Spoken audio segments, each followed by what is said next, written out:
Bienvenido, Fernando. Ahí está la presentación. Dispones de 10 minutos para realizar tus planteamientos. Muchas gracias. Saludar a todos los convencionales presentes, Presidenta, por su intermedio, a todos quienes están colaborando de este espacio. Mi nombre es Fernando Peña, yo soy administrador público de profesión, egresado de la Universidad de Concepción, trabajo actualmente en la Escuela de Gobierno de la Universidad de San Sebastián. Vengo a aportar a un debate que asumo está en el corazón, ciertamente, de esta convención, cuáles son los mecanismos de participación y de democracia directa, que ha sido un anhelo antiguo, ya histórico, parte obviamente de la crisis, de la transición, tiene que ver en gran medida con cómo ensanchar los horizontes de participación de una ciudadanía que al parecer necesita de más espacios de opinión y también obviamente de influencia. Un poquito de historia, hay una pregunta relevante que tiene que ver quizás con el contexto o con cuáles son los rasgos de nuestra tradición democrática. Es importante, por ejemplo, entender de que la misma Junta Nacional de Gobierno de 1810 no fue una creación que nace espontáneamente, no fue una creación ex nihilo, como lo dice Jaime Izaguirre.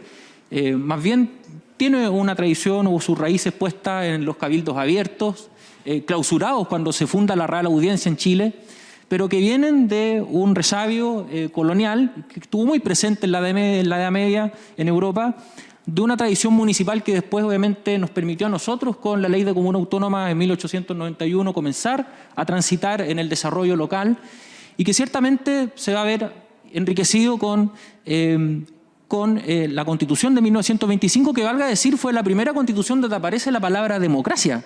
Antes de eso, en la tradición constitucional, la palabra democracia estaba omitida, y particularmente porque había una sospecha o había muchas dudas respecto, dentro de la tradición liberal a cuál eran los aportes, o más bien dicho, la contextura de la tradición contractualista. Particularmente había sospecha con el aporte de Jean-Jacques Rousseau desde lo que se conoce actualmente como el contrato social.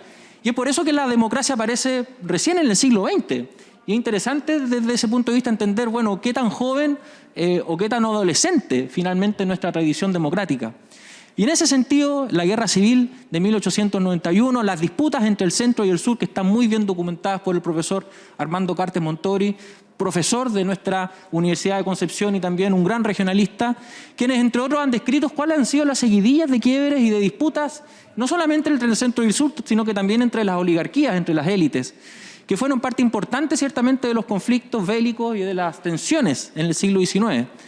Obviamente todo eso se ve posteriormente abultado con el quiebre institucional en 1973 y de alguna forma se ha revertido con el rol que han tenido últimamente los movimientos sociales en el dibujar justamente los contornos de la participación ciudadana. Y pareciera que hay un conflicto entre la democracia directa y la democracia representativa. Bien lo decía quien me antecedió, ese es un conflicto más bien artificial, porque valga decirlo, de la democracia directa como tal en Occidente existió ciertamente en la Edad de Oro de Pericles, pero sabemos que quienes participaban de ese proceso de participación eran más bien los aristócratas, los filósofos, un puñado de ciudadanos atenienses, siendo relegados la gran mayoría de los trabajadores, las mujeres, por cierto, los esclavos y el resto de las castas, en la Grecia del siglo V a.C. Pero democracia directa propiamente tal nunca en Occidente ha existido. Por lo tanto, romantizar justamente con un modelo que en la práctica del cual no sabemos, no tenemos mucho antecedente, ciertamente creo yo es un error. Más que un conflicto, creo yo que de lo que hay que hacerse cargo es de esa ansiedad que hay hoy día en la sociedad de influir, de participar y de jugar un rol importante dentro de los procesos de deliberación. Hay que pensar que hoy día, en el artículo 5 de nuestra Constitución, la soberanía reside esencialmente en la nación, y eso obviamente se ejercita a través del pueblo, de los plebiscitos y de las elecciones periódicas, como también de la elección de autoridades que la Constitución establece. Ningún sector del pueblo ni individuo alguno puede atribuirse su ejercicio, el ejercicio de la soberanía. Pero sabemos que para ello existe un proceso de deliberación sobre el cual nuestras instituciones se organizan, existe un principio de separación de poderes del Estado sobre el cual esa soberanía se divide, siendo indivisible, en la práctica se divide para poder operacionar justamente este principio. Y eso es lo que finalmente constituye o facilita que la democracia, como dice Sartori en su libro ¿Qué es la democracia?, que la democracia sin objetivos se entiende finalmente como la democracia política. No hay que confundir la democracia como un sistema de valores liberales que obviamente nos evocan los principios de la sociedad abierta, del pluralismo, del respeto, con la democracia como un sistema político o un sistema de gobierno. Y en ese sentido, yo creo que lo que rescato de esta cita que Sartori nos encomienda acá es que entre la democracia sin objetivos y las otras democracias, la diferencia es que la democracia política es supraordenada y condicionante. Y las otras son subordinadas y condicionadas. ¿Qué es lo importante de esto? Que si falta la democracia mayor, el sistema político que ordena y que supraordena, con facilidad faltan las democracias menores. Qué importante esto, porque cuando pensamos en cómo nosotros facilitar el despliegue del tejido social, que interactúen las fuerzas vivas de la sociedad, que exista democracia real en todos los espacios de representación, para que eso ocurra tenemos que justamente tener una arquitectura política supraordenada y condicionante que finalmente facilite ese despliegue y que no facilite el juego que justamente estaban conversando en el bloque anterior, que tiene más bien que ver con las disputas políticas y con las tensiones que existen entre los actores políticos que ocupan muchas veces instrumentos como los plebiscitos o los referéndums revocatorios, más bien para el ejercicio interno del ecosistema político y más bien alejado de esas pulsiones o esa oxigenación que se vive en el tejido social o en la sociedad. Y bueno, lo cierto es que la democracia como sistema político, lo triste, o más que lo triste, lo concreto, es que no es un sistema perfecto. Este concepto que acuñó el filósofo Jacques Derrida, padre del deconstructivismo moderno, nos señala que la democracia está por venir, o sea, que hay un horizonte democrático allá lejos, en algún lugar, pero que ciertamente hoy día ningún país puede en propiedad decirse, ¿sabe qué? Nosotros somos un país democrático, hemos alcanzado ya el pináculo o el apogeo de nuestra cultura democrática. La democracia estará siempre insatisfecha de sí misma, lo que es parte de su ser mismo y quizás decide lo que obliga en deliberación repetida una y otra vez. Es un continuo devenir, nunca vamos a estar satisfechos ni contentos con nuestro sistema o nuestro ordenamiento democrático y eso hay que aceptarlo. Yo no sé si ustedes tuvieron la ocasión de leer una columna, una entrevista muy señera del sociólogo Aldo Mascareño hace 2 años atrás en La Tercera, donde habla justamente de la democracia de los disensos como un cambio cultural, distinto a lo que nos marcó justamente post-transición en la democracia de los consensos. ¿Qué es lo que nos quiso decir el sociólogo? Primero, que no siempre vamos a estar de acuerdo en todo o en parte, y eso no es malo. Y segundo, que el consenso es deseable, pero no condicionante. Lo que sí condiciona son más bien las reglas del juego, el desarrollo institucional. Eso es lo relevante. No que estemos de acuerdo siempre en todo, que exista un consenso absoluto en todo lo que vamos a deliberar. Y tercero, que el conflicto es una realidad, que bien administrado puede reemplazar la violencia. Qué interesante es que las reglas del juego del futuro que se vayan a escribir en esta convención puedan justamente cumplir un rol importante en generar mecanismos para que el conflicto, como parte importante justamente del desarrollo de una sociedad civil moderna, pueda reemplazar justamente las expresiones de violencia y de descontrol y de anarquía que hemos visto en el último tiempo. Porque ciertamente el conflicto va a seguir estando presente. No existe una sociedad sin conflicto. Pero otra cosa es asignarle justamente categorías ontológicas o maniqueas al conflicto y particularmente a la violencia como parte importante del desarrollo y la convivencia. Cuestiones prácticas que tienen que ver ya con lo concreto. Los plebiscitos nacionales. Ninguno de los 4 plebiscitos nacionales celebrados en los últimos 41 años se han realizado por las causas descritas en el artículo 128 de la Constitución. Entonces, la pregunta que cae de cajón es, bueno, ¿vamos a sincerar justamente cuáles son las materias de consulta de un plebiscito? 1 minuto de tiempo. Primero, ver y analizar justamente si son necesarios los plebiscitos revocatorios, referéndum revocatorios como existe en el caso de Uruguay, y también sacar lecciones de lo que pasó en Inglaterra con el Brexit. Los ingleses, después de salirse de la Unión Europea, hoy día están pensando en hacer otro plebiscito para volver, y hay encuestas que dicen ya que un 54% están a favor de quedarse. Por otro lado, los plebiscitos comunales. Desde el año 94 se han celebrado 5 plebiscitos comunales. La ley hoy día señala un umbral de participación del 50% de los inscritos en los registros para que los plebiscitos sean vinculantes. Obviamente, si queremos que los plebiscitos comunales funcionen, hay que bajar ese umbral. Pero también entender que hay otros mecanismos que hoy día están presentes en la ley, por ejemplo, dentro de la Ley General de Urbanismo, para modificar el plano regulador comunal sin necesidad de hacer un plebiscito. Por lo tanto, también la invitación es aprovechar los mecanismos que hoy día están presentes en nuestro ordenamiento jurídico o en legislaciones menores. Siguiente, por favor. Por último, la gobernanza y comunidades abiertas. Es importante sacar lecciones de lo que pasó con la Ley 20.500 y particularmente con la creación de los COSOC. No sirve de nada generar instituciones espejo, como los COSOC, solamente para simular que estamos dejando participar cuando en la práctica sabemos que estamos, insisto, simulando una situación que lo que hace más bien es encubrir algo que hoy día, creo yo, es ley muerta o es letra muerta dentro de la ley. Por lo tanto, fortalecer los mecanismos de gobernanza para que la accountability sea una realidad y no solamente una simulación, y aprovechar justamente la transferencia de competencias a los gobiernos regionales para generar políticas de gobernanza regional. Hoy día es clave que en Chile, en un marco de descentralización, las organizaciones comunitarias descritas en la Ley 19.418 puedan tener un rol de participación activo y obviamente de fiscalización permanente a sus autoridades. Muchas gracias y que les vaya muy bien.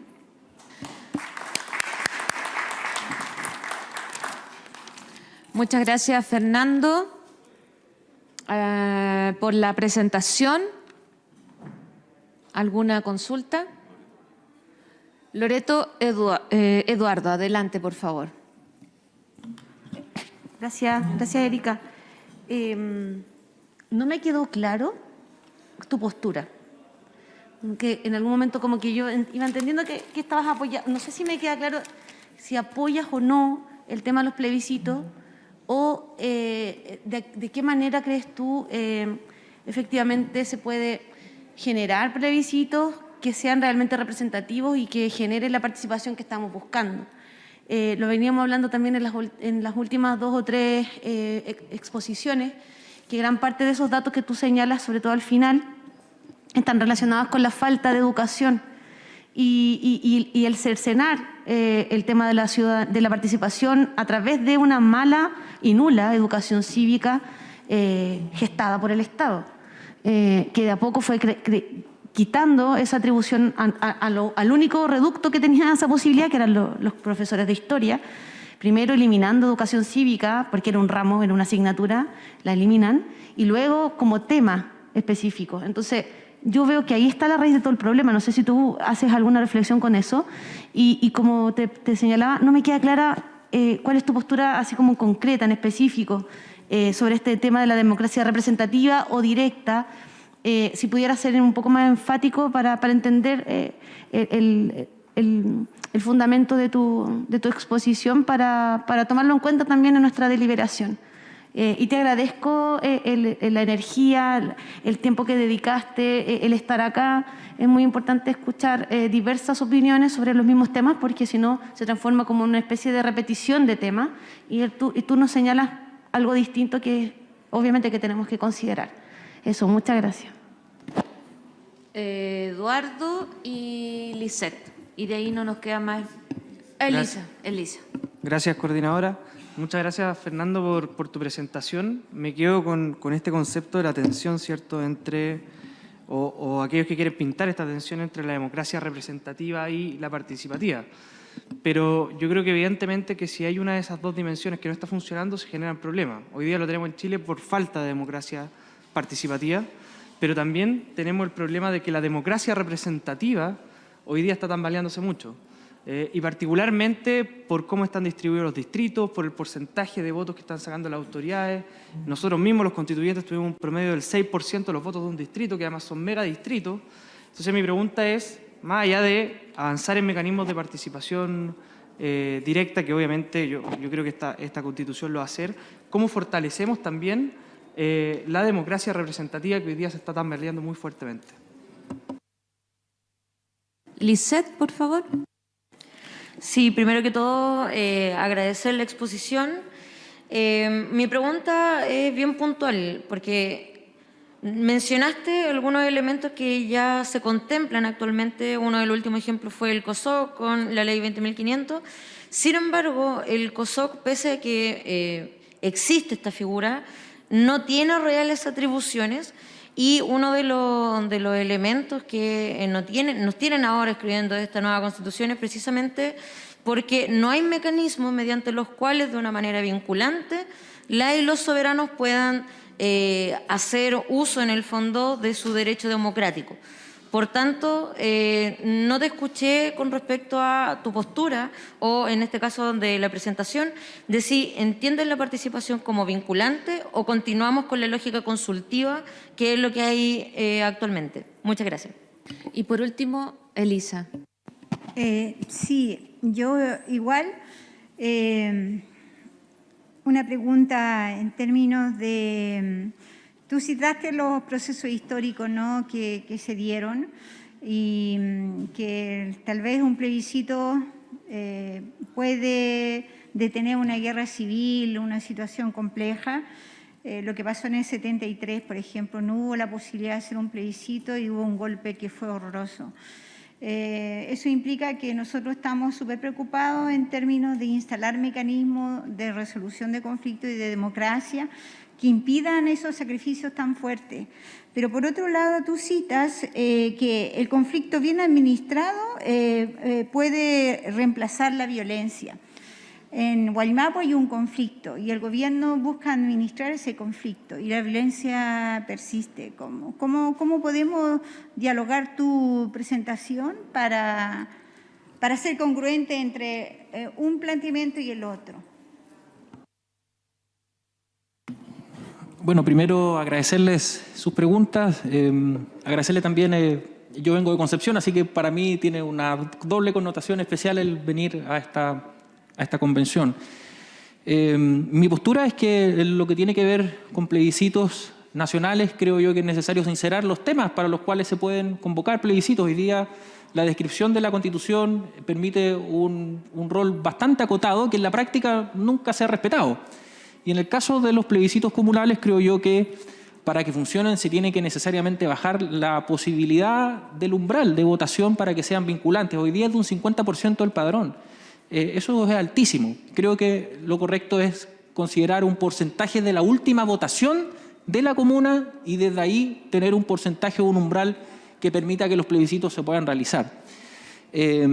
Respecto a la pregunta del convencional sobre la democracia representativa, creo yo que parte importante de la solución hoy día y que puede también puede ayudar a despejar quizás la presión sobre instrumentos como los referéndum revocatorios, es que además de la responsabilidad administrativa, civil y penal que tienen, por ejemplo, funcionarios públicos, podamos tener, evidentemente, mayores sanciones en caso, por ejemplo, de faltas a la probidad, situaciones de corrupción, que son en general las que generan las crisis políticas como la que se desató en el caso Mopugate en el gobierno del expresidente Ricardo Lagos, que generó un acuerdo político y que impulsó una agenda de modernización del Estado que ciertamente hoy día ha traído muchos frutos. Creo yo que el camino, estimado, es seguir fortaleciendo la agenda de modernización, de probidad, de transparencia y generar un marco de responsabilidad administrativa, civil y penal para funcionarios públicos y autoridades políticas para que las responsabilidades y las sanciones sean mayores. Y creo que cuando eso ocurra, efectivamente, vamos a generar una situación de inhibición para que efectivamente las autoridades no puedan hacer un mal uso finalmente de sus prerrogativas. Respecto a la pregunta de la convencional respecto a los COSOC, yo creo que los COSOC son un instrumento interesante. Nacen con una muy buena intención, pero terminan siendo una simulación. Hoy día los COSOC, además de ser instrumentos consultivos, solamente pueden generar recomendaciones y además todos sabemos que están compuestos por personas cercanas a las administraciones o a las autoridades y generan equilibrios políticos que la verdad es que en la práctica sabemos no mueven la aguja ni generan mayores grados de participación y de incidencia. Mi apuesta, y con esto termino, es que también dejemos de pensar en esta dicotomía entre lo vinculante y lo consultivo. Creo yo que el camino intermedio es la gobernanza, acostumbrar a las autoridades a sentar a la mesa a los actores como una especie de directorio para ir informando, deliberando y también consultando, pero de forma permanente, sistemática, no una o dos veces al año. Ese ejercicio de gobernanza es muy útil, es muy provechoso, es una experiencia maravillosa que obviamente en muchas organizaciones ha dado muchos frutos y que creo yo es el camino intermedio para despejar esta suerte de tensión entre lo consultivo y lo vinculante. Y respondiendo a la pregunta de la presidenta de la Convención, ciertamente un conflicto paradigmático es el que sufre la Araucanía y también la provincia de Arauco. Yo vivo muy cerca de esa zona, he sido testigo ocular justamente de cómo la violencia y el desencuentro ha terminado fraccionando y deteriorando la institucionalidad y el poder del Estado justamente, pero también la reconciliación. Yo creo que hoy día, volviendo a lo anterior, el camino es la gobernanza, tener espacios justamente de conversación, de diálogo, pero sin tampoco descuidar el ejercicio de las autoridades. Ojo, las autoridades tienen labores directivas. Las autoridades no son solamente funcionarios ejecutivos de lo que pueda mandatar un espacio de consulta o un espacio de organización. Tampoco creo es el camino desnaturalizar el rol de mando o la autoridad que tienen que cumplir por ley nuestras autoridades. Y en ese sentido creo que el equilibrio entre el ejercicio de la autoridad y también el sano diálogo y la sana conversación es justamente el desafío que tienen hoy día nuestras autoridades políticas para que la situación en la Araucanía y en Arauco se pueda solucionar. Yo no tengo, Presidenta, la fórmula, la alquimia, no sé cuál es el camino, pero sí al menos tengo esperanza de que haya una solución política y que esa solución política vaya de la mano también con el ejercicio de la autoridad que el Estado debe obviamente cumplir en el uso del monopolio de la fuerza y obviamente en el uso de sus prerrogativas constitucionales. Nuevamente agradecerles su tiempo y muchas gracias. Gracias a ti, Fernando Peña, por participar de este proceso en representación de la Escuela de Gobierno de la Universidad San Sebastián.